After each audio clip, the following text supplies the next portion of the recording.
poder esperar 2 minutos más, toda vez de que están preparando también ellos. Exactamente a las 2:02 empezamos, por favor, este evento. Ok, proveedor, gracias. Professor José, seria bueno, seria bom, como você tem o canal, o link, você, por favor, faz a gravação de salvar a ponência de você, tá? Tá ótimo. Tá bom, porque ontem tivemos um problema com a primeira ponência, não? No consiguieron ingresar o pessoal y no pudieron salvar a ponencia de un profesor, ¿cómo se llama? O profesor que falou ontem, la primera ponencia. Adriano. Adriano. Uy, sí, Adriano me está cobrando su ponencia. A gente no logró salvar. A partir da segunda ponencia, sí consiguió salvar, ¿no? Mas eu vou desculpar-me agora, depois que terminem as palestras, com Adriano, não?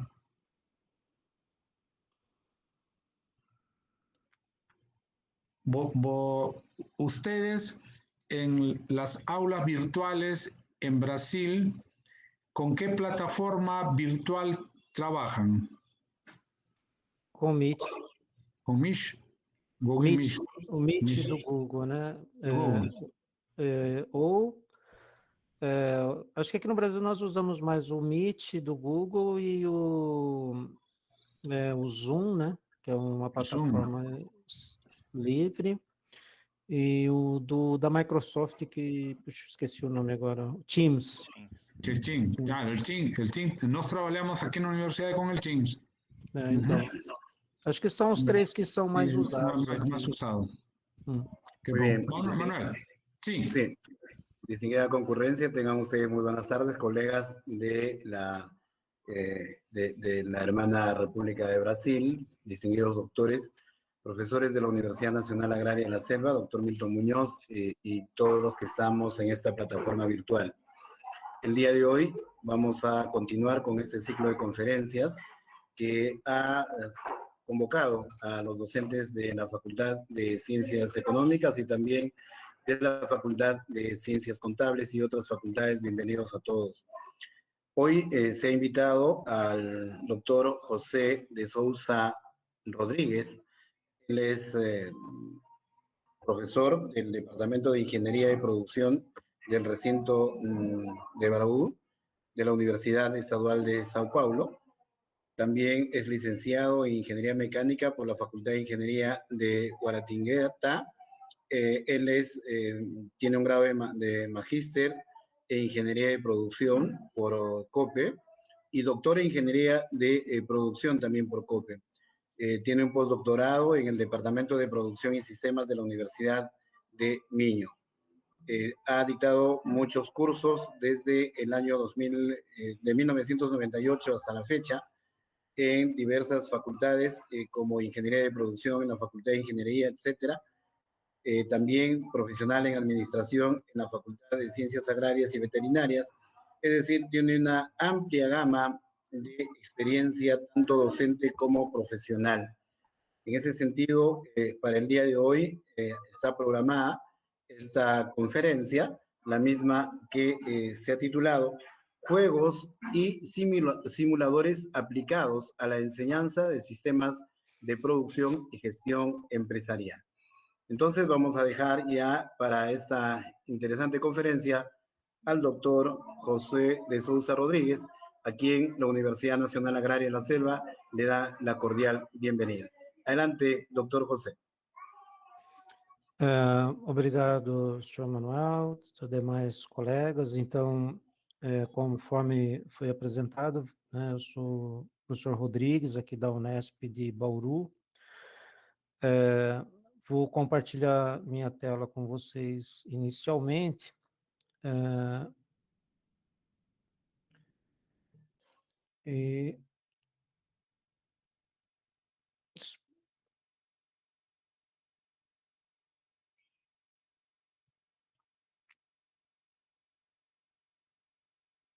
Vocês estão vendo a apresentação? Sim, professor. Bom, muito bem.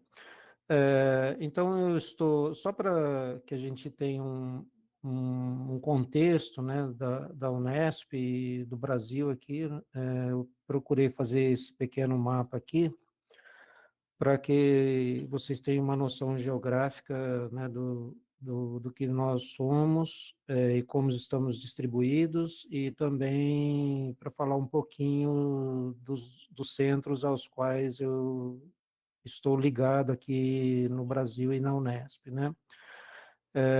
A Unesp é uma universidade do Estado, né? Então, aqui no Brasil, nós temos as esferas, né, federal, que é o governo central, então temos universidades ligadas ao governo central, temos as universidades que são mais, né, estaduais, e também nós temos universidades que podem ser municipais, e depois temos a rede privada de ensino com fins lucrativos ou não, né?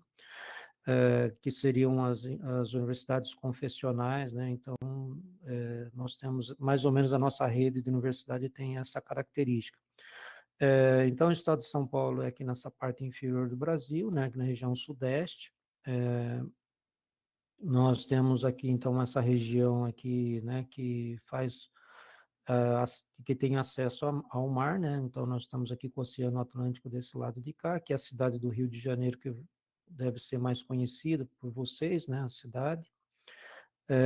E, obviamente, as unidades da Unesp estão espalhadas no estado, como vocês podem ver aqui. Eu estou, no momento, ligado a esta unidade aqui. O curso de mestrado profissional em administração ao qual eu estou ligado, né, está na cidade de Jaboticabal, e eu me formei e estou ligado a um outro curso de mestrado aqui na cidade de Guaratinguetá. O estado de São Paulo, né, então, como vocês sabem, então aqui é a região costeira, né? Esse eixo aqui todo é a região mais industrializada do Brasil, então começa aqui em São Paulo e vai até o Rio de Janeiro, então é a região onde se concentra a maior parte das grandes indústrias brasileiras, né, a região mais industrializada. E essa região aqui é onde nós temos, então, a região de interior do estado de São Paulo, onde se concentra a maior parte da produção agrícola, pecuária, né? Então, ela acontece nessa região interiorana aqui do estado, ok?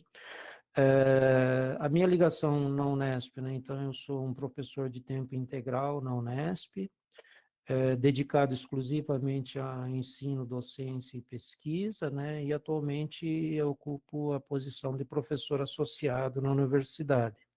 Como já na apresentação foi mostrado, né? Então eu sou engenheiro mecânico de formação, e depois eu fiz meus estudos superiores na área de engenharia de produção, e a área em que eu atuo hoje, né? A minha área de atuação envolve aqui a parte de jogos, né? E a parte de modelagem, melhoria e simulação de sistemas de produção. Então, é um pouquinho disso que nós vamos falar para frente agora, né? Só falando um pouquinho das posições que eu ocupo, né? Então, eu fui recém-eleito vice-diretor da Faculdade de Engenharia, onde eu estou alocado no momento, tá? Eu sou o vice-coordenador da graduação em Engenharia de Produção. No momento, este ano, vou coordenar o 28º Simpósio de Engenharia de Produção, e depois eu vou falar um pouquinho sobre ele também. Vocês, né, é uma oportunidade para vocês submeterem trabalhos aqui. Esse é um evento já, né, que tem uma história aí, há 28 anos a gente tem esse evento. Tem um grupo de pesquisa aqui na área de gestão de sistemas e operações,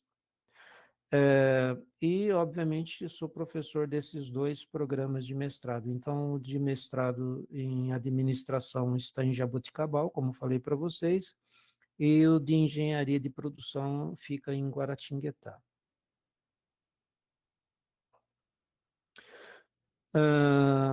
Então, minhas áreas de interesse, né, seria desenvolvimento e uso de jogos para o ensino, de gestão de sistemas de produção, desenvolvimento de modelos de sistemas produtivos, né, e melhora dos sistemas de produção. No momento, né, os projetos que eu estou trabalhando seriam esses aqui, né? Então, eu tenho um projeto, esse aqui está acontecendo na cidade de Jaboticabal, então ele envolve a modelagem, a simulação do corte e transporte de cana-de-açúcar, né? Esse outro projeto aqui é lá em Guaratinguetá, que a gente está trabalhando nele, e é um projeto bastante interessante, que envolve o ensino de tempos e métodos também por meio do desenvolvimento de um jogo. Esse outro projeto aqui que eu tenho é um projeto que eu faço com o Colégio Técnico, né, as unidades da Unesp, de Bauru e Jaboticabal e Guaratinguetá, são as três às quais eu estou ligado. Elas têm também o ensino técnico. Então, nós temos um colégio técnico, né, e esse projeto aqui é desenvolvido com os alunos do colégio técnico. Esse joguinho aqui é um jogo que já foi desenvolvido e ele tem registro, né? Nós fizemos o registro de propriedade intelectual dele. E tenho também aqui um outro projeto, algumas orientações que ocorrem dentro de empresas, né? Então, na área de empresas, atualmente eu estou desenvolvendo 3 projetos numa única empresa aqui da região de Bauru. Um dos projetos envolve estudo de layout, né, que é organização de maquinaria, equipamento, né, do chão de fábrica para facilitar e melhorar o fluxo produtivo. O outro projeto envolve uma certa organização, né? Então não basta você simplesmente melhorar a disposição de maquinário, mas você precisa também se preocupar com a limpeza, a organização, né, do ambiente produtivo. Então o 5S ele começa com essa parte, né? Então que é de identificar o que é necessário estar no chão de fábrica e não, limpar, né? Enfim. Então, nós estamos começando a fazer a implementação da metodologia, que envolve basicamente um processo de sensibilização lá. E temos também lá um outro projetinho que envolve melhoria de processos, né? Então, nós estamos vendo formas de reduzir operações desnecessárias, atividades e movimentação desnecessária nesse mesmo projeto, né? E, para finalizar, nós temos aqui duas iniciativas, né? Uma dessas iniciativas está gerando uma startup, né? Por enquanto ainda está numa fase muito embrionária, que vai trabalhar com essa parte de crédito de carbono, né? E depois, bom, qual que é a ideia aqui? A ideia é a seguinte: com o crescimento da importância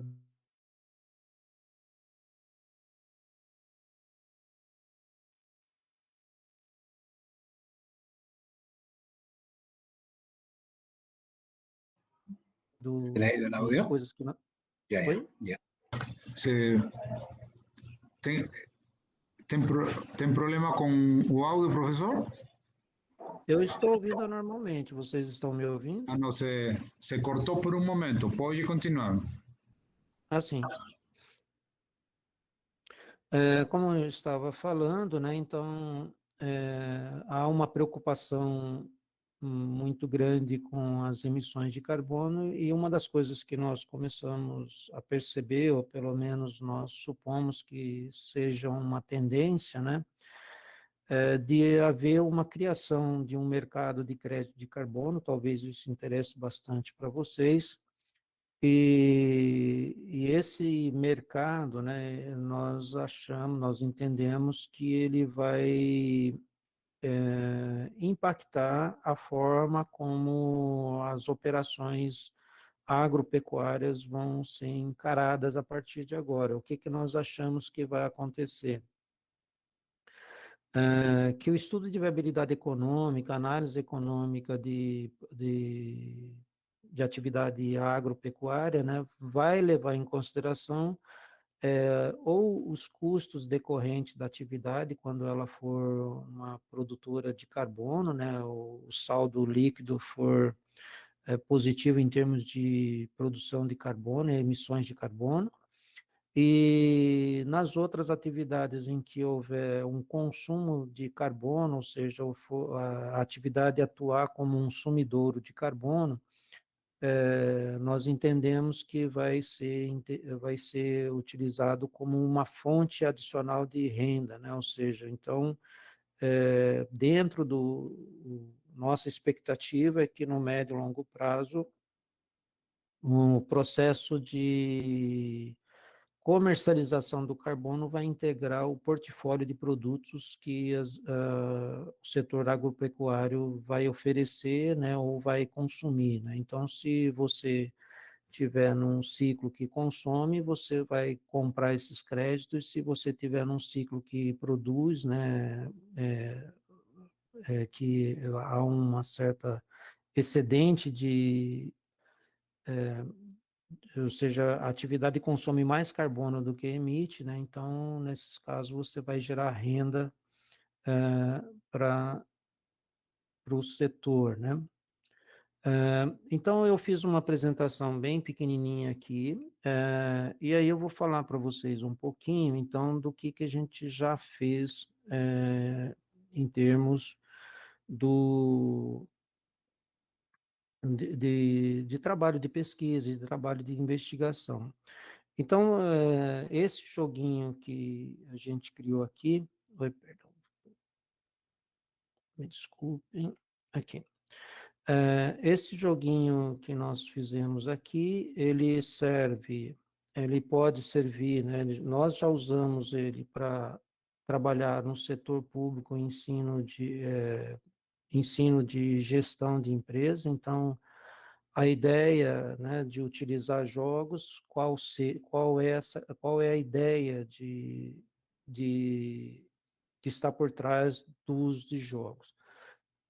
Primeiro, que você consegue fazer uma inversão no processo de ensino e fica um pouco mais adequado ao que você demanda hoje, né? Hoje, se vocês observarem, as universidades, né? Enfim, a área educacional, de uma forma em geral, ela está passando por um processo de reestruturação e readequação em função de que a forma atual, antiga de ensinar, né? Ou seja, nós estamos mais focados em conteúdos, né? E menos focado no aluno, ou seja, esses modelos tradicionais, eles tendem a fracassar, ou pelo menos a não gerar motivação nos alunos, né? Eles tendem a, a, a criar dificuldades no processo de aprendizado. Então, a ideia do jogo vem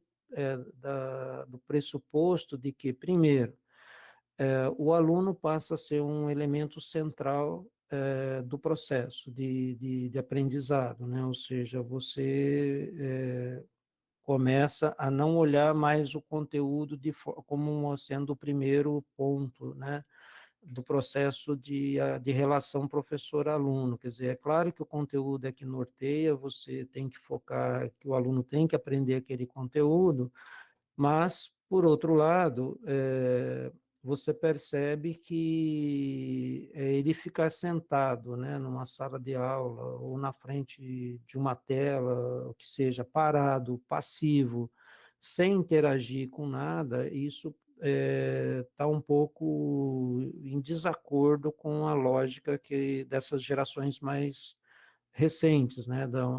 As nossas gerações mais recentes, elas têm uma característica. Primeiro, eles nasceram, né, com uma série de recursos tecnológicos que a minha geração, por exemplo, viu e aprendeu a usar ao longo da vida, né? Nós nascemos antes da disponibilidade desses recursos.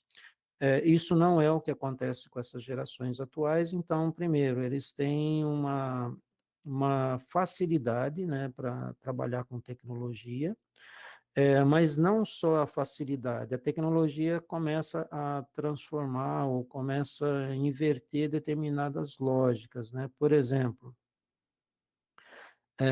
uma vasta quantidade de conteúdos, né, que antes era necessário, né, a minha geração particularmente passou por isso, né, nós tínhamos que ir à biblioteca, pegar o livro, enfim, havia muita movimentação física em torno da obtenção de textos, conteúdos, né?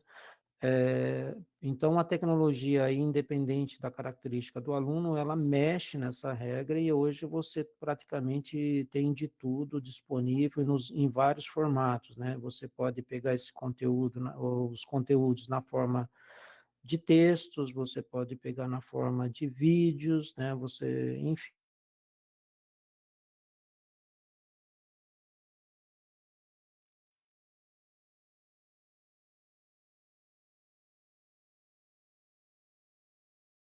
Enfim, tem uma diversidade de formatos, né? E ampla disponibilidade atende a algumas características do alunado. Então, incorporar jogo hoje, né? Seja no ensino médio, básico, né? Eu estou usando aqui vocês me perdoem, né? Talvez vocês tenham uma outra forma de organização aí da estrutura de ensino com outras nomenclaturas, né? Mas o ensino básico nosso aqui envolve os primeiros anos escolares, né? Depois nós temos o ensino médio, que é mais ou menos quando o pessoal está preparando para a universidade, seria os 3 anos anteriores ao ingresso na universidade, e depois temos o ensino superior, que é a própria universidade, né? E nesses 3 ciclos, né, você pode adotar o uso de jogos. Com as crianças, isso já é feito há muito tempo, né, pela questão óbvia, né, ou seja, nas fases mais iniciais da vida escolar, por uma questão óbvia das crianças, né, ou seja, a diversão é uma coisa que atrai mais, envolve mais, então o uso de jogos nessas fases iniciais não é uma novidade, né? Não é um fenômeno recente. A questão começa a mudar bastante a partir do quinto, sexto ano, então, se vocês observarem, né, vocês se lembrarem, no quinto ano é mais ou menos quando nós passamos a aprender a estudar por disciplinas, né? Temos disciplinas isoladas, com temáticas, e isso vai até a universidade, né? Então, esses modelos que, a partir do quinto ano, eles começam, então, a privilegiar mais a parte do raciocínio lógico, né? Enfim, mais do aprendizado com base no uso da capacidade de raciocínio do aluno e menos na parte motora ou na parte da diversão. Hoje a gente está trabalhando no sentido de mudar um pouco isso. Por quê? Primeiro, né, se vocês pegarem artigos, pesquisas dessa área de jogos, né, e de educação, vocês vão perceber que os nossos egressos começam a precisar de outros aprendizados que o ensino tradicional em sala de aula não cobre, né? Por exemplo, como é que você ensina comportamento, né? No meu curso, no nosso curso aqui de engenharia de produção, eu não posso criar uma disciplina, né? Para ensinar comportamento para o meu aluno, quer dizer, eu tenho que embutir isso dentro do processo, né? O que a gente chama de aprendizados de comportamento, né? Liderar, por exemplo, né? Ser liderado, ok? Isso é um aprendizado, quer dizer, isso tradicionalmente não era aprendido dentro da universidade, e em geral você aprendia isso na prática, né? Ou seja, no exercício profissional, então dependendo do seu perfil, se você fosse uma pessoa que tivesse um perfil voltado mais para assumir posições de liderança dentro da empresa, então, naturalmente, você iria se desenvolvendo, né, procurando formas de atender os requisitos que você precisava para ascender dentro da escala da organização, né, e, obviamente, isso envolvia esses aprendizados, né. Então, hoje, o problema é que esses aprendizados estão vindo como uma demanda para o próprio ensino superior, né? Então, ou seja, a empresa ela já não quer mais despender tempo ensinando esses comportamentos. É claro que ela vai investir nisso, é claro que ela está investindo nisso, né? Se você for nas empresas, elas têm vários cursos de educação e treinamento, né? Ou seja, elas fazem um investimento muito significativo em desenvolvimento de pessoas, mas elas querem que os alunos já venham com algum aprendizado básico. Então, veja bem, nesse campo, né, que a gente poderia chamar aí, da educação no ensino superior, então nós entendemos hoje, e é isso que é o recado que eu deixo para vocês, né, em relação digamos, aplicação de jogos no ensino superior, é o seguinte, eles podem cumprir ou preencher uma lacuna, né, que é a lacuna do aprendizado de comportamentos. Então, eu falei para vocês de liderança, né, mas ter iniciativa, assumir risco, né? Então, por exemplo, uma boa parte dos nossos alunos, né, dos nossos egressos, eles vão coordenar projetos, né? Hoje, se vocês observarem, uma parte considerável das atividades de uma empresa consiste em tocar projetos, né, projetos de melhoria localizados, né, por exemplo, os nossos alunos aqui que estão fazendo estágio ou com os quais você conversa depois de terem deixado a universidade, né, o tempo todo eles estão gerenciando o projeto, ou seja, ele não precisa chegar num nível de gerência para poder ser um responsável por um projeto, quer dizer, isso está sendo incorporado ao dia a dia, né? Ou seja, toda aquela parte mais operacional, né, ou mais formal, da operação das empresas está migrando, né, está sendo automatizado, né, está migrando para sistemas de informação que, de certa forma, né, eu entendo, ou pelo menos a minha leitura, é que esses processos sejam processos de automação do processo gerencial. Né? Ou seja, então hoje a tecnologia está permitindo uma ampliação cada vez mais significativa da automação de processos administrativos. Olha, se você começa a automatizar os processos administrativos, então para onde vai o esforço das pessoas, né? Para onde onde você começa a demandar das pessoas, né? Você vai começar a demandar exatamente do ponto de vista o seguinte, olha, você tem uma grande quantidade de informação, de dados à sua disposição, né? Então, por exemplo, um sistema de gestão integrada, né? Uma empresa vai lá e compra um sistema de gestão integrada, né? Um ERP, automatiza boa parte das operações dela nesse sistema, quer dizer, introduz nesses sistemas. Esses sistemas começam a armazenar uma quantidade enorme de dados, e aí a questão é o seguinte, quer dizer, se você não faz nada com esses dados, você está perdendo a oportunidade de identificar tendências, né, identificar possíveis ocorrências dentro da sua empresa que podem, inclusive, prejudicá-la, né? Não quer dizer que a gente tem que ter só esse foco, né?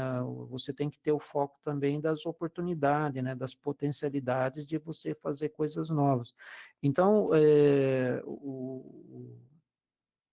o nosso engenheiro, o nosso técnico de hoje, né, o agrônomo, o veterinário, né, ele vai ser uma pessoa que ele vai ter que aprender cada vez mais a manipular os dados, né, para orientar o seu processo, ou seja, simplesmente saber o que fazer já não é mais um diferencial para o profissional, né? Então, você precisa agregar muito mais do que o saber técnico, né? Ou seja, além do saber técnico, em outras palavras, estou querendo dizer para vocês o seguinte, quer dizer, a tendência hoje é que o seguinte, é que nós pensemos, né, que o saber técnico é o mínimo, é a obrigação mínima, né? É aquilo que todo mundo tem obrigação de ter, né?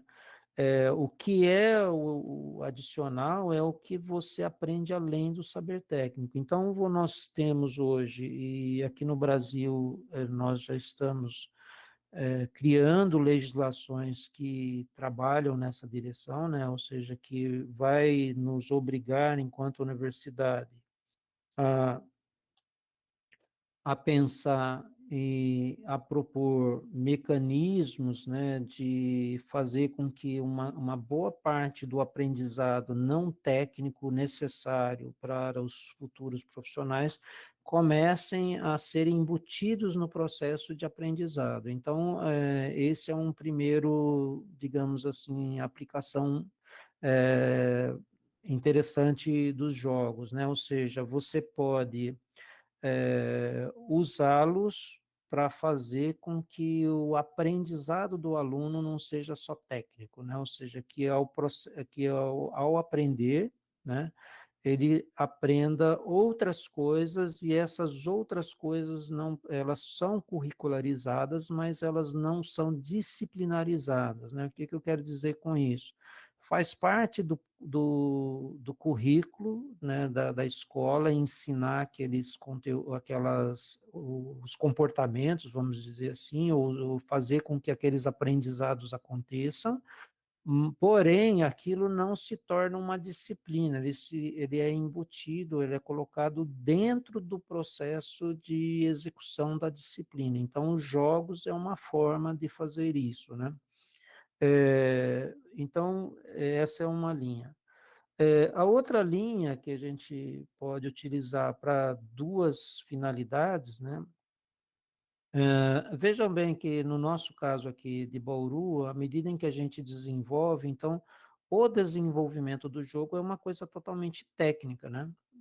Então, ou seja, ele pode tranquilamente ser um objeto de pesquisa, né? Então, para vocês terem uma ideia, embora seja muito simples, né? Vocês devem conhecer esse joguinho aqui, e por conta da pandemia até foi uma coisa curiosa, né? Que quando nós começamos a propor esse trabalho, a fase de fazê-lo à distância era uma proposta que nós colocamos como um objetivo assim de ousar, né, na proposta, né? Ou seja, nós iríamos fazer os testes em sala de aula, né, de forma presencial, faríamos a coleta de dados de diversas formas, faríamos avaliações comparativas dos grupos que foram formados para fazer a aplicação dos jogos, e depois, como sendo uma primeira tentativa, né, de avançar um pouco no ensino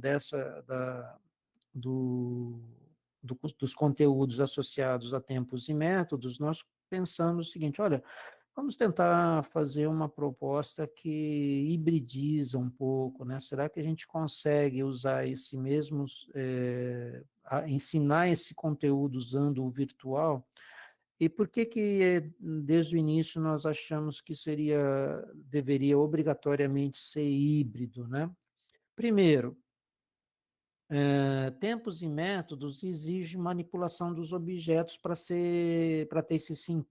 que o aluno tenha a percepção tátil, né, do movimento, né, para que ele perceba o movimento, a parte motora do movimento, né, ou seja, que ele possa pegar, sentir uma peça, né, ver a dimensão da peça, sentir as necessidades de locomoção dessa peça, né. Então, nós sabíamos, por conta disso, que virtualizar, por mais que você tenha hoje, né, algumas possibilidades, né, talvez a realidade virtual permita você desenvolver soluções que dá o sentido tátil também, né? É uma coisa que é bem provável que seja possível. Mas no momento o que a gente pensou foi o seguinte, olha, é preciso que haja a experiência da manipulação nesse processo, né? Então, e aí nós pensamos originalmente em fazer esse experimento da seguinte forma, né? Nós compraríamos esses joguinhos e enviaríamos para os alunos, ou no nosso caso, na avaliação de custo, nós preferimos reembolsar os alunos, saía mais barato do que comprarmos e enviar para eles, né? Então, eles fizeram a aquisição, e depois nós virtualmente fizemos os exercícios com eles. Então, veja bem, a pandemia, de certa forma, até nos obrigou a validar uma hipótese que seria secundária e se tornou a principal da pesquisa, né? Então, observem que aqui né, há desafio técnico, há desafio, né, de ciência, de como você fazer essas coisas acontecerem, né? Nessa outra área aqui, nós já estamos envolvendo uma coisa mais, vamos dizer assim, mais tecnológica propriamente dito, né? Embora essa visão que vocês estão tendo aqui, ela é razoavelmente simples, na verdade, isso daqui é a primeira versão que nós fizemos desse modelinho, né? Isso daqui é uma correinha transportadora, mas o que a gente está montando aqui é um sisteminha onde você vai ter essa correia transportadora, nós vamos colocar sensores aqui que vão, por exemplo, ser capaz de detectar a cor, né, fazer ou seja, ele observando uma cor ou uma dimensão, ele pode tomar uma decisão, né, então nós vamos acrescentar outras coisas. Então, hoje, né, isso daqui já mudou, então, além disso daqui, nós já temos 2 braços robóticos aqui na ponta. Tudo isso está sendo integrado por uma interface, né, de computador, então isso tudo vai ser comandado via computador, e obviamente que os aprendizados que você tira disso daí, né, ou seja, tanto de fazer a integração física desses componentes, né, ou seja, fazer os componentes andarem, né, fazer a tomada de decisão, quer dizer, fazer o sensor, fazer leitura, usar essa leitura, tomar a decisão, quer dizer, isso tudo gera códigos computacionais, e, além do que, tem a integração física e lógica desses sistemas para fazer com que as coisas todas aconteçam, né? Então, de certa forma, né, nessas interfaces aqui dos jogos, né, então nós conseguimos, em termos de pesquisa, né, nós conseguimos impactar diretamente a graduação, porque nós fazemos essas pesquisas práticas com nossos alunos, então acabamos impactando diretamente nossas atividades acadêmicas, né? Porque nós incorporamos essas atividades de pesquisa no próprio agir acadêmico. Nós impactamos a qualidade da formação dos nossos alunos, porque eles começam a trabalhar com problemas práticos, né? Começam a trabalhar em cima de soluções que eles vão ver funcionando, vão analisar e vão perceber os problemas que isso tem, né? Então, isso também envolve muito aprendizado. E a outra coisa está bastante em acordo com o que eu falei para vocês com a ideia do jogo, né? O que seria a ideia do jogo? Aprendizado autônomo, né? Eu não posso ficar sentado do lado de um aluno o tempo todo instruindo o que ele deve fazer, né? Então, ele vai ter que aprender a estudar muito sozinho, de forma autônoma. Ele vai ter que aprender a tomar a decisão, né, testar, ou seja, formular hipóteses, testar essas hipóteses, né, ou seja, o que é formular hipóteses? Como é que eu integro esse sistema? Como é que eu integro fisicamente? Depois, como é que eu integro isso logicamente, por exemplo, né? Vai ter que aprender programação de computadores, vai ter que aprender as linguagens que são acessíveis para esses componentes, né? Então, vocês observem que não necessariamente esses aprendizados precisam estar totalmente incluídos dentro do currículo, né? Ou seja, uma parte deles está, por exemplo, aprender programação, né? Esses alunos nossos do colégio técnico aí, faz parte do aprendizado deles. Então, eles aprendem algumas linguagens, eles aprendem código de programação, né, alguns códigos, mas não necessariamente tudo que eles vão utilizar na construção do jogo, né? Então, isso é um aspecto bastante importante. E, finalmente, aqui na parte de simulação, a gente tem uma coisa muito interessante aqui, né, para falar, que é o seguinte: aqui você consegue associar, né, tanto a diversão, o aspecto do jogo, né, mais lúdico, ou seja, você gerar um aprendizado mais lúdico, e da mesma forma que aqui no jogo, os simuladores, de uma forma geral, eles também têm embutido neles linguagens de programação, quer dizer, os simuladores não são sistemas prontos no sentido de você coloca o modelo lá dentro e ele já executa. Quer dizer, colocar o modelo dentro de um simulador, né, consiste num processo de construção equivalente a construir esse joguinho aqui, né? Ou seja, a diferença é que aqui tudo é digital, né? Ou seja, você vai construir toda a lógica, né? Desenhar os seus componentes que vão precisar ser simulados, né? Desenhar as lógicas de relacionamento com esses componentes. Se essa simulação é de um sistema real, como é o caso nosso aqui, né, então o que vai acontecer? Uma grande quantidade de levantamento de dados de campo, entra naquilo que eu falei para vocês, né? Ou seja,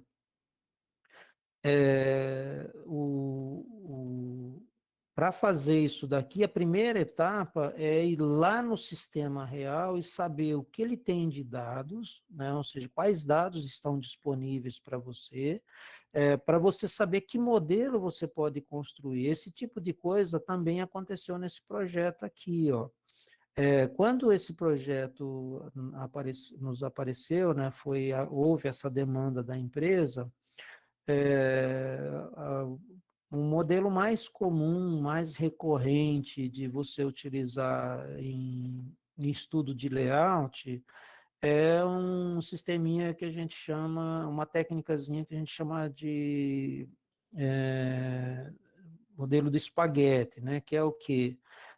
Você pegar, acompanhar as peças no chão de fábrica e fazendo um gráfico, né, uns riscos que vai mostrando essa movimentação de materiais no chão de fábrica. Se for uma fazenda é a mesma coisa, se for uma plantação é a mesma coisa, né? Ou seja, como que os recursos são enviados para fazer as diversas tarefas que precisam ser feitas para aquele ambiente. E aí, quando você vai para a situação prática, você chega lá, é uma empresa que trabalha com um produto de baixo volume, né, vamos dizer, em termos práticos, né?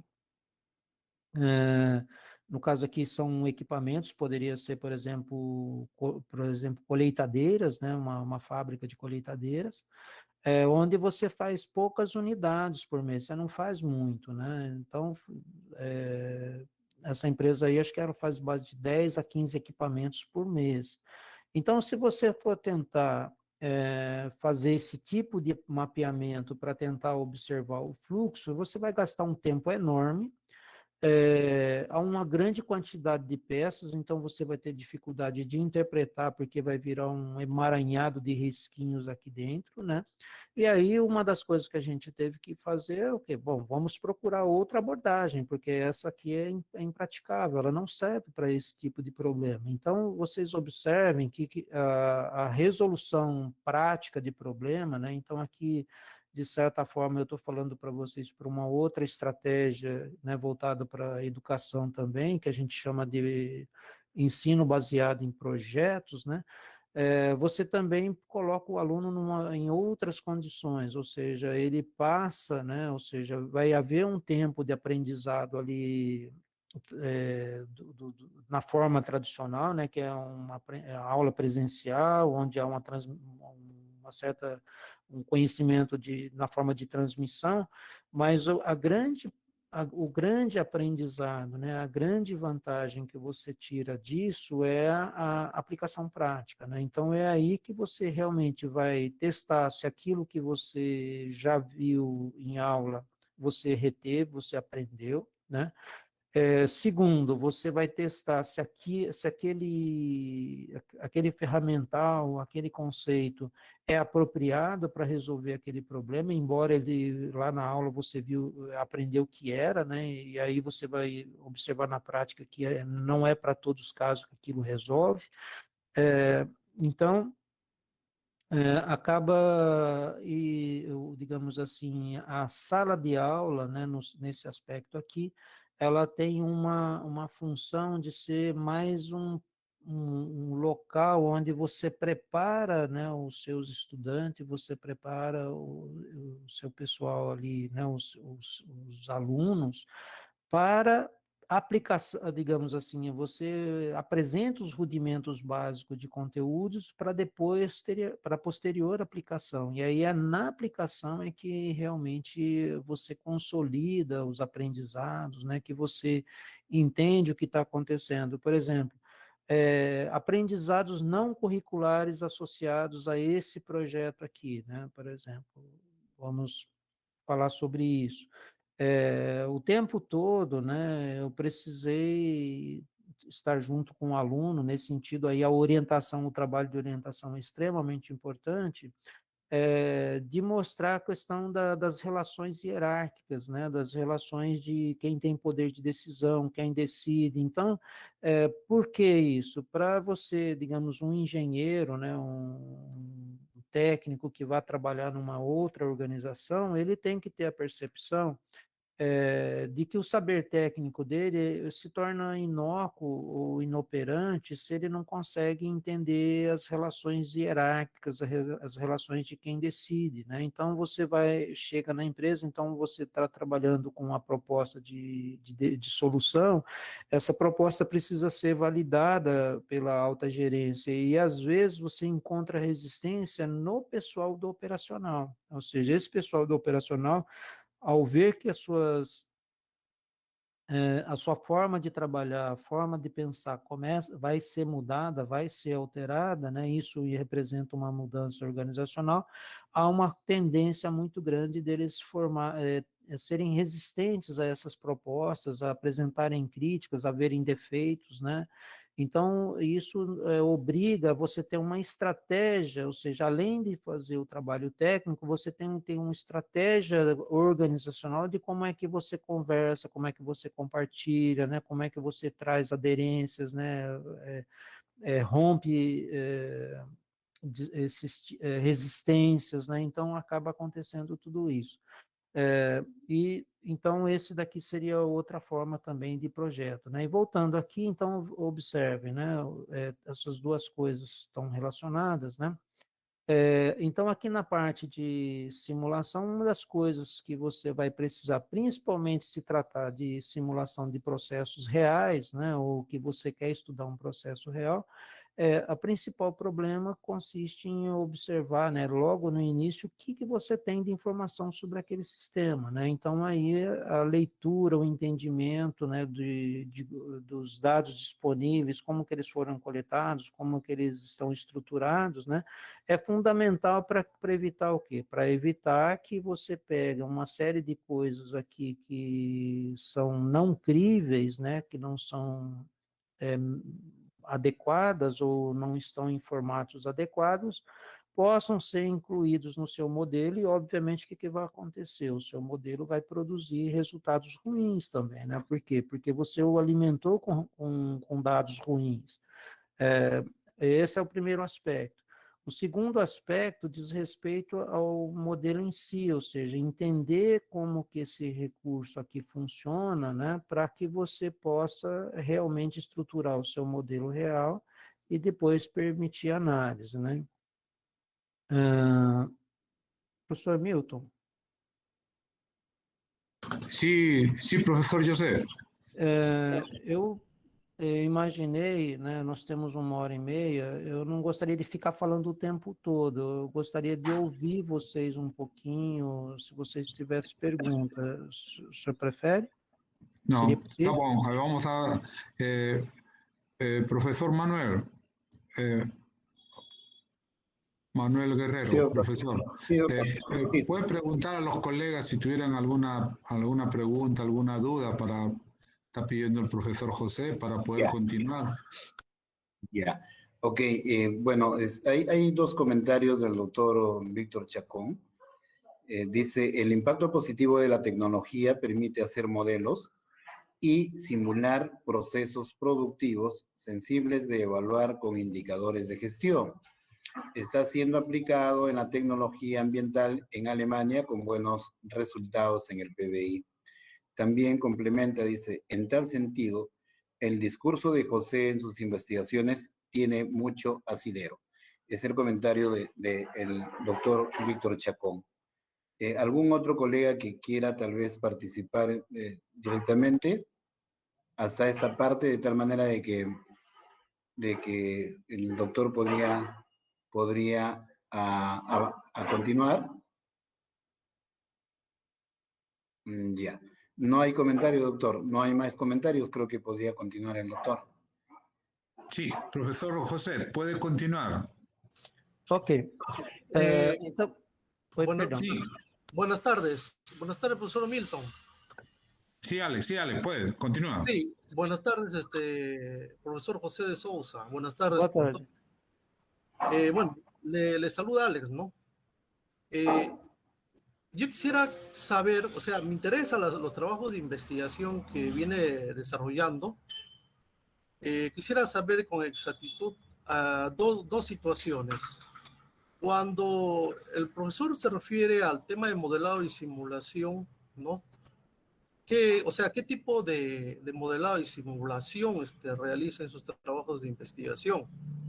Porque me parece, ¿no? Es muy probable de que esté concatenando, ¿no? O esté relacionado a lo que mucho que vengo yo trabajando en trabajos de investigación, ¿no? Por ejemplo, ¿no? Hace poco escribí un artículo científico sobre modelo sistémico de segregación y transformación de residuos sólidos, ¿no? Uhum. Y a partir de ello he ido construyendo, por decir, ecuaciones de sistemas, ¿no? Ecuaciones dinámicos, y a partir de ello he utilizado, pues, lo que es la estadística, he utilizado las matemáticas, he utilizado todo lo que es la teoría económica, ¿no? He Uhum. ido describiendo todas las ecuaciones, he ido simulando, ¿no? He ido obteniendo resultados con la finalidad de proponer lo que finalmente lo que uno quiere, ¿no? Solucionar problemas, proponer, por ejemplo, la capacidad, ¿no? En este caso del tema de los residuos sólidos, ¿no? En cuanto de relleno sanitario, ¿no? De repente una infraestructura para transformar esos residuos sólidos orgánicos, y en fin. Entonces, sobre ello es mi pregunta. Ese es un punto. El otro punto es, cuando habla el profesor sobre juegos, se trata sobre teoría de juegos referidos a juegos cooperativos, no cooperativos, juegos simétricos y asimétricos, los juegos repetitivos, los juegos secuenciales simultáneos, porque si el profesor desarrolla esas investigaciones, pues Uhum. me interesa mucho, ¿no? Porque yo estoy metido en ello, porque a través de ello podríamos, como decía, ¿no? Exponía, si hay alguien que podría asociarse, ¿no? Para estos trabajos de Sim. investigación, pues estaría, bueno, interesado, ¿no? De integrar e ir escribiendo más cosas, ¿no? Sim. Esas son las preguntas. Tá. Vamos lá você fez a sua questão em duas partes. Na primeira parte, pelo que eu entendi, Alex, você está trabalhando um pouco com modelagem matemática mesmo, né?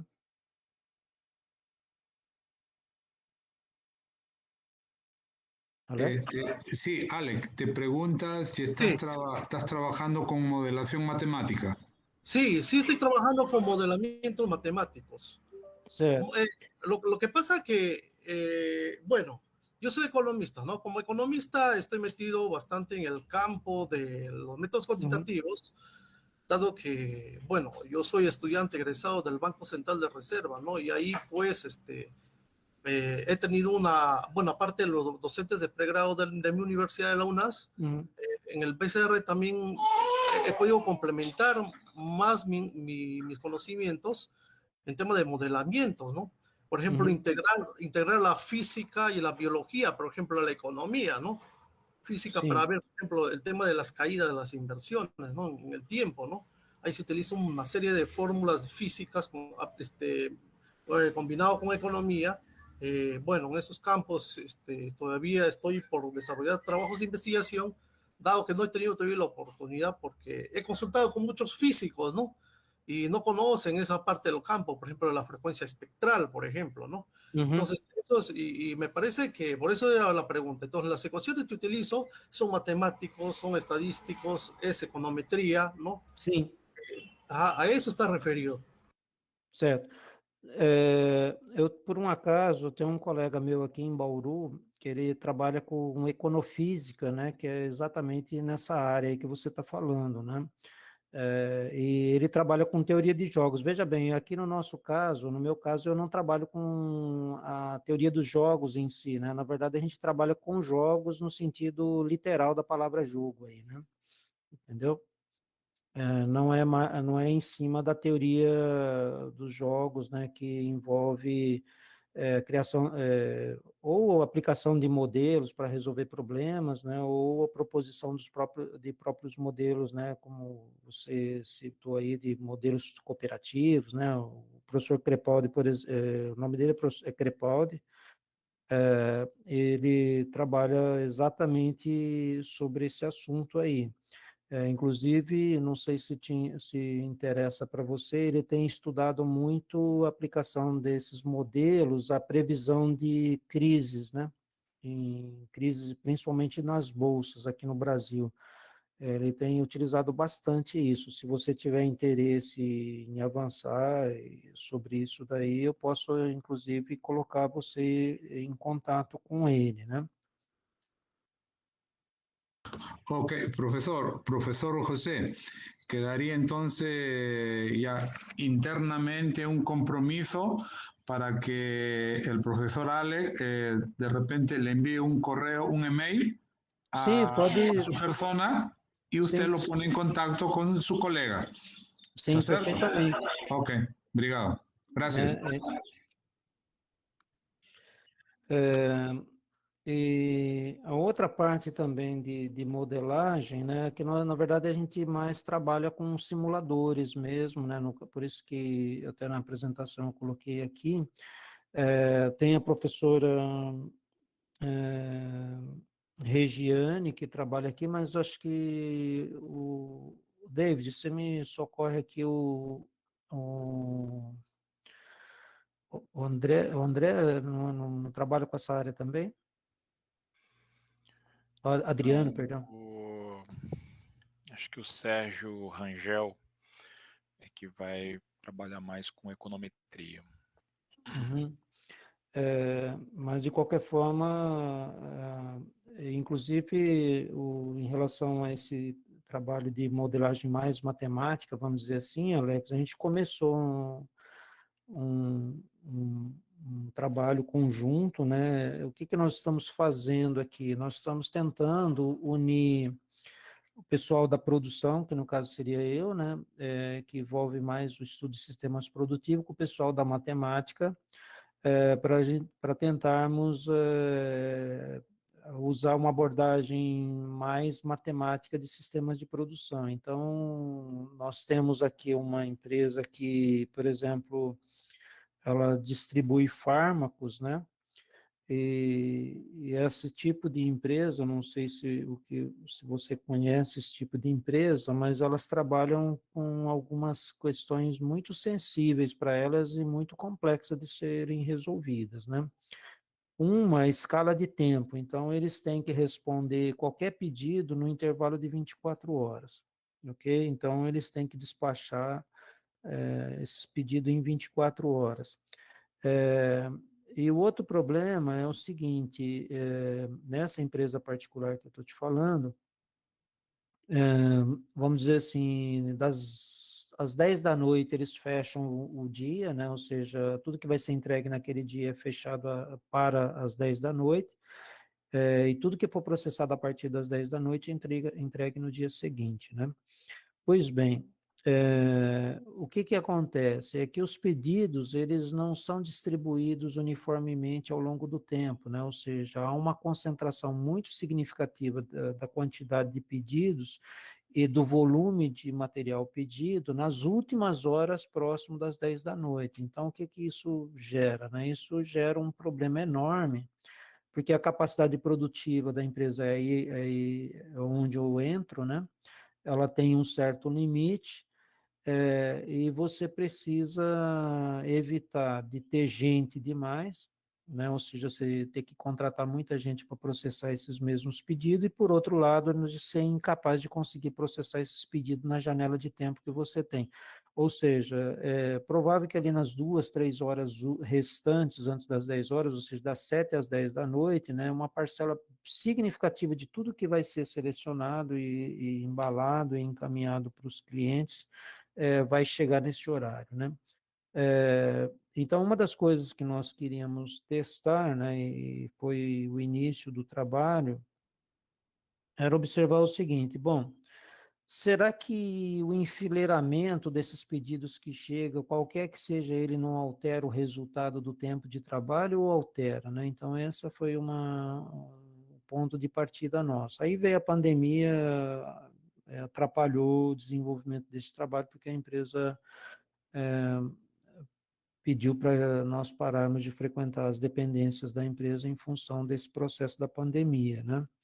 Então, esse projeto está parado, mas desse projeto que eu estou te falando, iria derivar uma dissertação de mestrado, tá ok? Então, uma união minha com a professora Regiane, a professora Regiane entrando com essa parte da modelagem matemática e eu entrando com essa parte da descrição e entendimento do sistema de produção e qual é o problema que, do ponto de vista do sistema de produção, né? Para depois isso virar um problema do ponto de vista da matemática. Então, se não tivesse ocorrido a pandemia, provavelmente eu teria até alguns resultados para te mostrar. Até tem, nós fizemos algum trabalho, mas ainda foi um trabalho muito preliminar, que é de tentar extrair a massa de dados, né, verificar se encontrava alguns padrões nessa massa de dados, enfim. Depois eu cheguei a construir, também acabou não sendo concluído, aí fui eu mesmo que comecei a fazer um pequeno modelinho computacional para simular esses pedidos, ver como esse sistema funciona, e quando você começa a fazer esse tipo de coisa, pelo menos se não for falha no meu modelo, tem uma coisa estranha acontecendo aqui, né? Quando você trabalha com um número pequeno de pedidos, né, vamos pensar lá no caso da empresa que tem 100 mil pedidos num dia, quando você trabalha com 100 pedidos, 200 pedidos de forma simulada, qualquer que seja a duração desses pedidos e a variabilidade entre eles em termos de tempo de processamento, você tem um rendimento, uma redução de tempo total de processamento aí de até 30%, né, de 20% a 30%. Ou seja, se você vai gastar 1 hora, né, você pode gastar aí de 12 a 18 minutos a menos, né? Fazendo uma modelagem, enfileiramento baseado em modelos matemáticos desses pedidos. Só que quando você começa a aumentar esses pedidos, né, passa de 100 para 1.000, para 10 mil, 20 mil, essa eficiência cai, né? Então, nós paramos, né, e depois o processo todo parou, então não avançamos, na seguinte ponto, né, ou seja, quando você tem um volume muito grande de pedidos, a ordem passa a não ser tão relevante para a duração total do sistema, ou o seu modelo ainda está muito incipiente, você precisa achar outras técnicas que consiga fazer um enfileiramento melhor e mais eficiente, no sentido de gerar uma ordem de produção adequada, né? Por que isso? Porque uma boa parte de estudos que a gente encontra na literatura trabalha com poucas estações de trabalho, né? Trabalha com poucos pedidos, poucas estações de trabalho, Numa situação real, como é o caso dessa que eu falei para você, não é, a situação é diferente, né? Ou seja, você tem muitas estações de trabalho, você tem muitos pedidos, então isso claramente vai te apontar o seguinte: a solução computacional, e não há forma de fazer isso manualmente lá na empresa, então tem que ser obrigatoriamente baseado em modelos computacionais. E aí você começa a ter um outro problema sério, que é o seguinte: não adianta absolutamente nada você ter um modelo poderosíssimo, muito interessante, muito sofisticado, que leva mais tempo para processar do que o tempo de janela que você tem para montar os pedidos. Quer dizer, isso aí não funciona, não serve para a empresa, né? Ou seja, academicamente ele pode ser uma solução legal, interessante, pode ser muito desafiador intelectualmente, né? Serve com muito aprendizado, mas do ponto de vista prático ele pode ser inoperante em função das restrições que você tem que atender. Então, nós não avançamos muito nessa parte porque houve essa interrupção, mas era um problema muito interessante que nós tínhamos aqui, permitindo, né, entrar nessa área de simulação, de modelagem matemática, né, e, obviamente, depois a gente poderia, inclusive, simular isso, construir esse modelinho. O modelo real nós poderíamos vir aqui no ProModel, né? Nesse simulador que nós temos aqui, nós temos uma cópia formal dele, né? Nós adquirimos equipado nosso laboratório com esse software, e aí você poderia vir aqui e construir um modelo equivalente ao modelo real lá e fazer essa simulação para verificar se a solução teórica iria condizer com a solução situação prática, né? Então, daria para fazer esse trabalho todo. Então, infelizmente, a gente não conseguiu avançar nesse projeto, ele está parado, mas é um projeto que, assim que as condições forem retomadas, né, nós vamos provavelmente tentar tirar esse projeto da gaveta e tentar fazê-lo, e tentar achar uma forma de solução, ou chegar à conclusão de que esse não é um caminho, né? Que na área de produção essa é uma das dificuldades que a gente tem, né? Ou seja,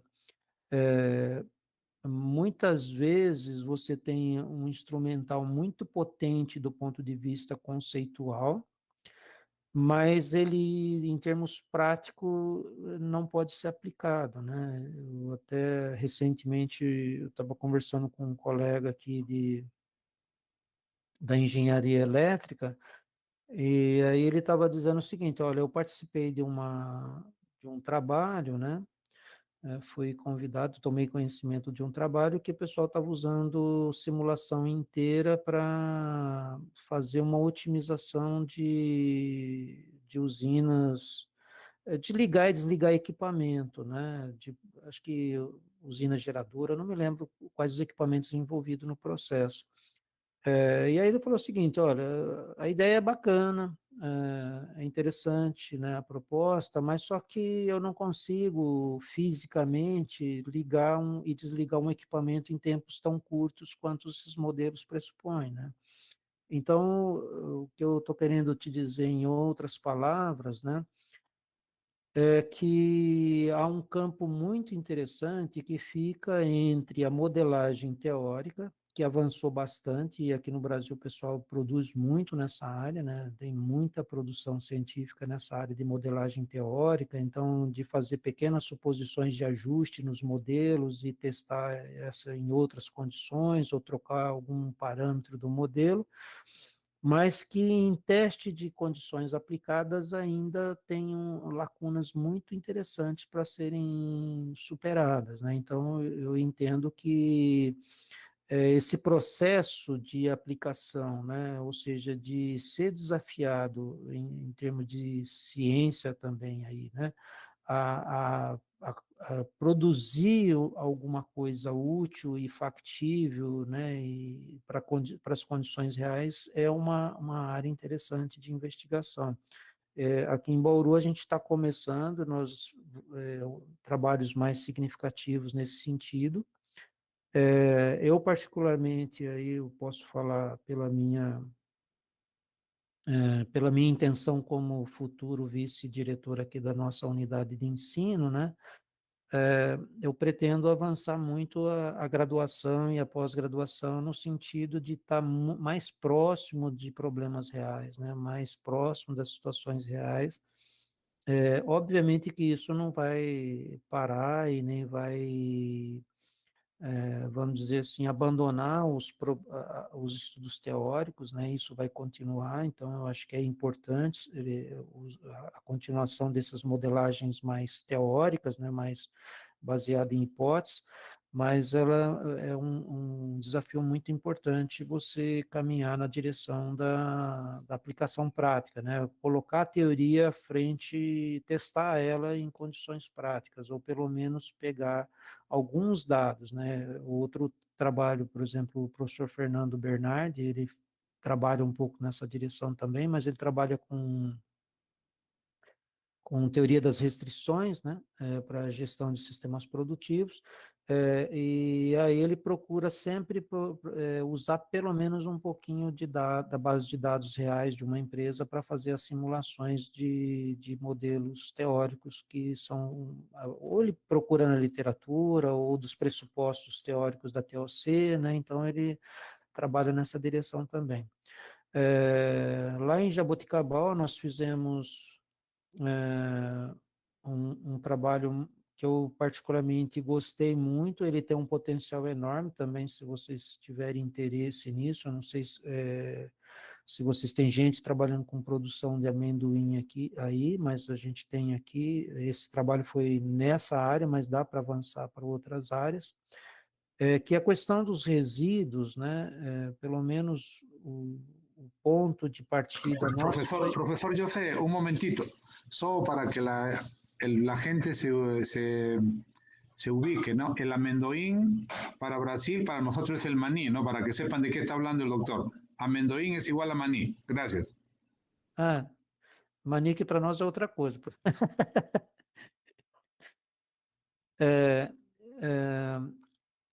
Mas que bom, obrigado. Voltando, então, na produção de amendoim, uma das abordagens que nós tivemos foi de pensar no seguinte, ela tem é uma cultura que produz bastante resíduos, e essa produção de resíduo, ela tem algumas características, né? Uma parte do resíduo já fica na própria propriedade onde é feita a produção, né, no momento da colheita, quer dizer, a colheitadeira já descarta uma parte ali.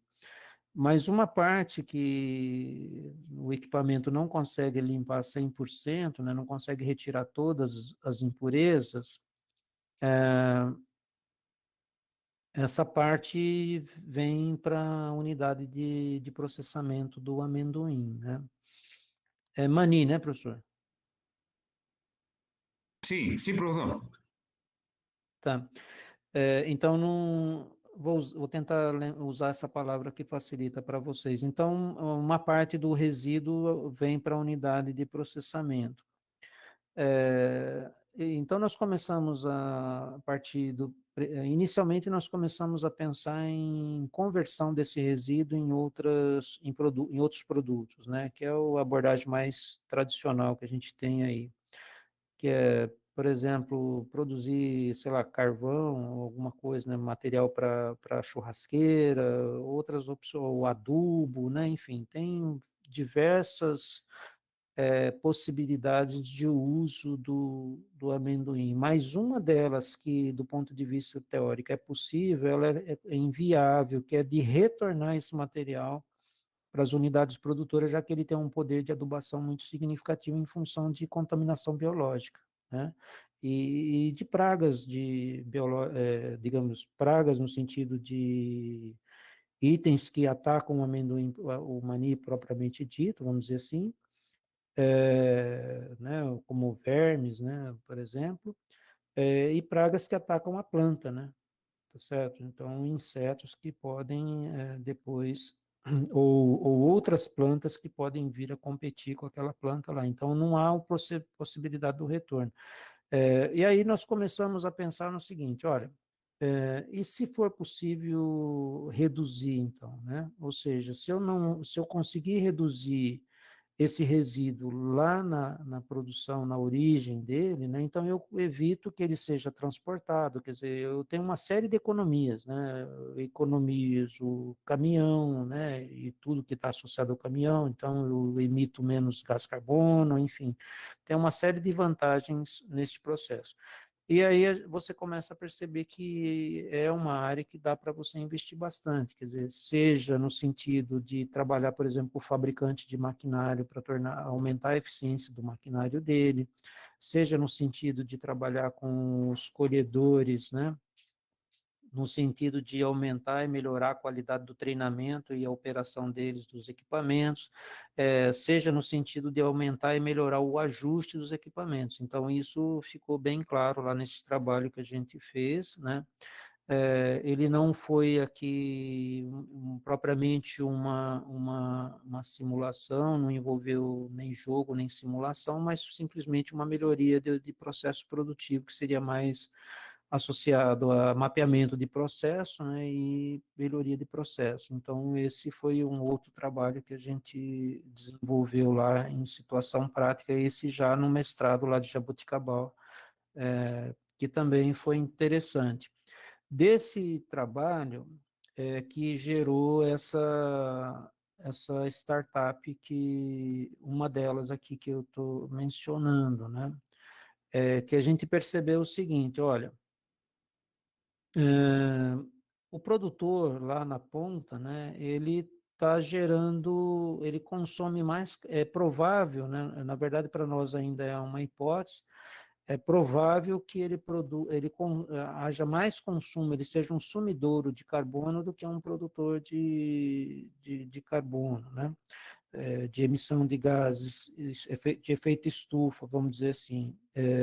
E aí, com base nisso, nós começamos a pensar na possibilidade de você trabalhar, fazer balanço de carbono das unidades de produção de produção, né, lá na lavoura, e a partir daí propor formas, né, ou estratégias que envolveria aumento de remuneração para esses produtores com base no que eles poderiam gerar de crédito de carbono, por um lado, e, por outro lado, pela redução de elementos que gerariam uma geração de carbono, como uma redução de desperdício, porque no caso específico que nós estudamos, esse resíduo vai para aterro sanitário, né? Então ele tem bastante inconveniente ali e há um potencial grande.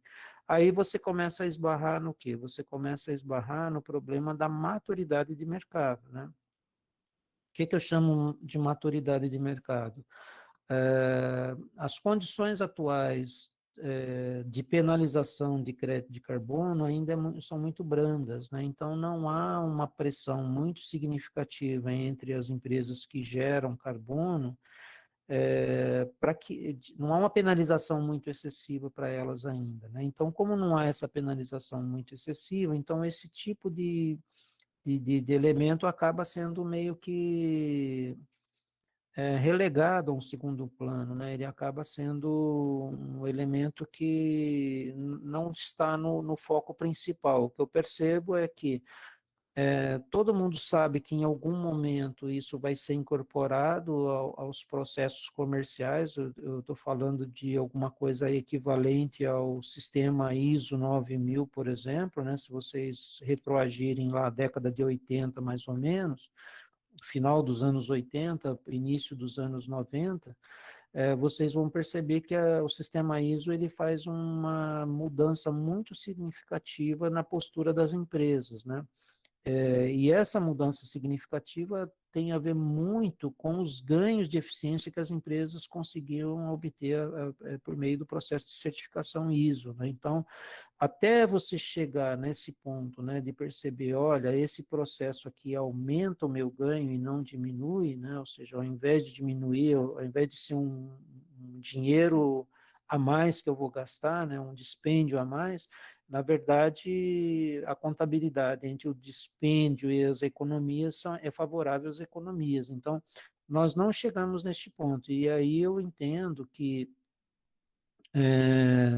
a aparição ou a imposição de algumas restrições que hoje elas já têm, mas ainda são muito sutis, né? Por exemplo, a redução, ou melhor, a remuneração extra que você tem para ter uma produção certificada, né? Então, isso ainda é uma coisa de nicho, né? Ou seja, tem muitas empresas que, digamos, isso não é uma regra geral para todo mundo, isso acaba sendo mais voltada para algumas empresas que usam isso como estratégia competitiva, e isso acaba sendo absorvendo, representando uma parcela pequena de toda a produção que está envolvida, né? Então, como é uma parcela pequena, acaba que não se dissemina como uma prática generalizada e não vira uma pressão competitiva sobre as empresas do setor como um todo, né? Vira uma espécie de um diferencial competitivo, né? O sistema ISO, se vocês, né, como eu fiz referência a ele, se vocês observarem, quando ele começa a ser implementado aqui no Brasil, ele começa muito com essa cara de diferencial competitivo. Eu imagino que aí para vocês foi mais ou menos a mesma coisa, né? Ou seja, inicialmente as empresas usavam a certificação ISO para se vender melhor, né? Ou seja, isso atraía clientela, quer dizer, todas as empresas que começaram a se certificar, pelo menos aqui no Brasil, essa história foi meio que, não vou dizer que foi para 100% das empresas, mas para quase todas elas isso funcionou, elas aumentavam a captação de clientes. Por quê? Em função de que elas se tornavam obrigadas a fazerem determinadas coisas ou a adotarem determinadas práticas, cujo resultado final é um aumento da confiabilidade e do nível de serviço que ela prestava, né? Ou seja, ela falhava menos, em termos de prazo, por exemplo, de qualidade de produto entregue, de conformidade ao negociado, né? Não entregar produto fora do especificado. Eu estou falando assim, coisas que não têm a ver com qualidade propriamente dita, né? Ou seja, um exemplo prático, né? Você compra uma chapa de 4 milímetros e o seu fornecedor te entrega uma de 4,1 milímetro, né? Então, você não tem um problema de qualidade propriamente dito aqui, você só tem um problema de especificação de espessura da chapa. Então, pode ser que essa chapa de 4,1 milímetro, ou seja, esse 0,1 milímetro de diferença, não interfira muito no seu processo produtivo. A gente sabe que interfere, mas não a ponto, às vezes, de sacrificar a qualidade do seu produto final ou de gerar um produto final defeituoso, mas pode, por exemplo, aumentar o tempo de processamento do produto, desgaste de ferramenta, né? A qualidade superficial pode, o acabamento superficial pode piorar, embora não gere rejeição de peça, mas pode gerar uma qualidade inferior um pouco em relação ao que se habitualmente praticava. Então, o processo de certificação, ele meio que eliminou esse tipo de problema. Eliminou, não, ele minimizou, né? Contribuiu para minimizar bastante, e isso fez com que, aliado à questão de gerar economias para as empresas que adotavam, né? Então, isso tudo acabou acelerando muito a adoção da ISO. Eu creio que no mercado de carbono nós estamos ali nesse processo transitório, né? Ou seja, não está muito claro ainda se a exigência vai vir por meio de imposição de regras mais duras dos países centrais. Eu acredito que essa é uma possibilidade bem provável, né? Ou seja, se você hoje as empresas são apenas, como é que se diz assim, elas são menos competitivas, né? Olha, eu tenho controle de crédito de carbono, então eu quero o seu produto. Eu não tenho, se eu não tiver o produto de quem é certificado, o seu serve, né? Então, acho que a condição está um pouco mais com essa cara hoje. Mas ela vai passar talvez, né, e principalmente aí você junta vários interesses, então acho que junta interesse de governos, né, então os governos, de uma certa forma, veem a questão do aquecimento global como um problema que precisa ser enfrentado em termos de governos, então eu acho que há um cenário favorável em nível de governos. E tem um outro aspecto que é o aspecto econômico, né? Ou seja, tem gente, empresas, né, investidores interessados em criar um mercado, fazer disso um novo mercado, né? O mercado de crédito de carbono se tornar um mercado expressivo. E em função desse interesse, eu creio que possa haver pressões por regulamentação que fortaleçam e consolidem este mercado, né? Então, eu acho que esses dois fatores, a conjunção desses dois fatores, devem levar a um crescimento de importância de tudo que está relacionado para a contabilização de crédito de carbono, a incorporação de crédito de carbono ao portfólio de produtos e serviços das empresas, e, obviamente, né, se a parte de legislação se tornar uma parte importante, de você acessar ou não determinados mercados simplesmente porque você atende a legislação dessa área. Então, acho que isso tudo ainda está em fermentação, não está totalmente consolidado, mas eu acredito firmemente que vai ampliar, isso vai acabar se consolidando e aí, obviamente, as empresas não vão ter muita saída. Eu ainda tenho aqui 4 minutos, mas eu vou deixar para se alguém tem mais alguma pergunta, porque eu acho que o professor David já está se preparando aí, né, professor? Bien, colegas, tal vez hay alguna pregunta porque sí, efectivamente le falta 4 minutos para poder terminar esta conferencia agradeciéndoles. El profesor Rengifo ha hecho un comentario. Mi tesis doctoral que estoy desarrollando es en el modelamiento y simulación de la productividad de café en el Perú como efecto de la variabilidad climática. Estoy usando variables instrumentales para realizar el modelamiento con data panel, incluso los modelos autorregresivos de orden N y medias móviles. Es un comentario que está en el chat. É o Alex, né, que inicialmente falou. Profesor, por favor, ¿podría mostrar su email para que... Sim. Sí, por favor. Ó, quem quiser entrar em contato comigo, esse é meu e-mail institucional, tá? Vocês podem me enviar mensagens por aí que eu vou respondendo. Está en el chat. Aí só para finalizar, acho que o que interessa para vocês que estão nos ouvindo, né? Aqui em Bauru nós temos o programa de doutorado e de mestrado na área de engenharia de produção, Jaboticabal também tem, né? Mas não na área de produção, tem um mestrado na administração, mas tem doutorados em outras áreas, então... assim, na boa parte das unidades da Unesp, nós temos programas de pós-graduação bem estruturados, bem avaliados, né? Então, pelo menos nessas 3 unidades que eu estou envolvido, que eu falei para vocês, Jaboticabal, Bauru e Guaratinguetá, nós temos mestrados e doutorados na área de engenharia, né?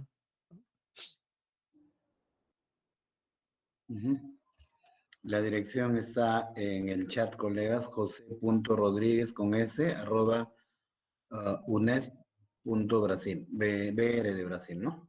Isso, exato. Manuel, yo creo que estamos sobre la hora.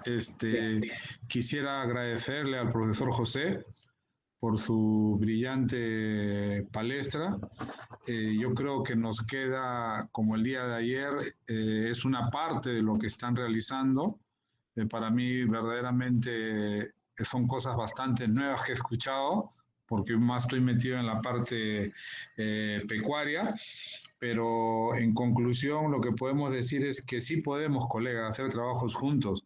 Yo creo que hay trabajos multidisciplinarios para poder trabajar acá, como lo viene haciendo Brasil, el profesor José. Nosotros tenemos acá las carreras de contabilidad, economía, administración, tenemos ingeniería ambiental, tenemos informática y sistemas.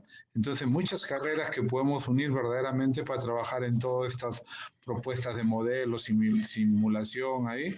Y yo creo que de repente va a depender, colegas, de que después de las charlas, cuando terminemos, se haga un análisis de todas las ponencias y posteriormente se puede pedir coordinando con los profesores, con el profesor David, de repente charlas más específicas de acuerdo al interés de las investigaciones que estén realizando los docentes, ¿no?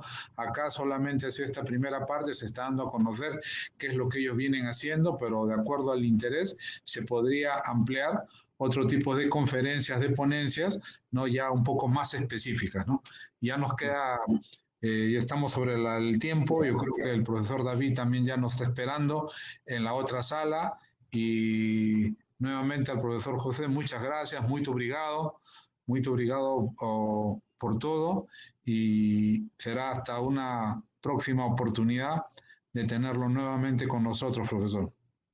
Bom, eu agradeço muito a vocês todos e deixo o convite, professor, como eu falei, vou até mostrar aqui na minha tela, ó, nós estamos com o SIMPEP, né, o Simpósio de Engenharia de Produção, convido a todos vocês a submeterem artigos ao nosso evento aqui também. Profesor, sería bueno si me lo pasa a mi email o por el WhatsApp para difundirlo acá con los colegas. Tá. ¿Ya? Ok, Sí. lo difundimos en la universidad. Muito bom. Muy bien, muchas gracias entonces.